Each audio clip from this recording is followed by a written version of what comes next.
Hello friends, எல்லாரும் எப்படி இருக்கீங்க? நான் ரொம்பவே நல்லா இருக்கேன். வீடியோஸ் அப்லோட் பண்ணி கிட்டத்தட்ட 2 வீக்ஸ் பக்கம் ஆயிடுச்சு. லைஃப்பில் நடந்த சில விஷயங்களால் கொஞ்சம் பிரேக் எடுக்கணும்னு தோணுச்சு. ஸோ கொஞ்சம் அதிகமாகவே பிரேக் எடுத்துக்கிட்டேன். கடந்த ஒரு 15 நாட்கள் நிறைய விஷயங்களை எனக்கு கற்றுக் கொடுத்துச்சு. பொதுவாக எனக்கு தனிமை ரொம்ப பிடிக்கும். ஃப்ரெண்ட்ஸ் சர்க்கிள் கூட ரொம்ப கம்மி தான். தனிமையை ரசிக்கிற எனக்கே அந்த ஒரு பர்ட்டிகுலர் பீரியடில் நான் இருந்த அந்த தனிமை எனக்கு ரொம்ப கஷ்டத்தை கொடுத்துச்சு. இந்த டைமில் நான் தெரிஞ்சுக்கிட்ட விஷயங்கள் அப்படின்னு பார்த்தீங்கன்னா, ஃபர்ஸ்ட்டு ஹெல்த் ஒரு மனுஷனுக்கு ரொம்ப இம்பார்ட்டண்ட்டான ஒன்று அப்படிங்கிறது.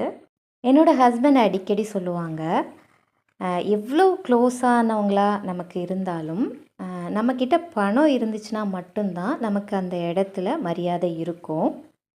நம்மக்கிட்ட பணம் இல்லைன்னு வச்சுக்கோங்களேன், நமக்கும் மனசு இருக்குது, நம்மளும் ஒரு ஹியூமன் பீயிங் தான் அப்படிங்கிறதையே மறந்துடுவாங்க. இது எல்லாத்தையும் தாண்டி நிறைய பேர் கூட பேசுகிறதுக்கு எனக்கு சந்தர்ப்பம் கிடச்சிது. அவங்க கூடலாம் பேசுகிறப்ப தான் தெரிஞ்சிச்சு, நமக்கு மட்டும் இல்லை, இந்த உலகத்தில் இருக்கிற எல்லாருக்குமே ஏதோ ஒரு பிரச்சனை இருந்துகிட்டே தான் இருக்குது. அதை நம்ம எப்படி ஃபேஸ் பண்ணுறோம் அப்படிங்கிறதுல தான் லைஃபே இருக்குது. கூடிய சீக்கிரமே இன்னொரு வீடியோவில் சந்திக்கலாம். பாய்.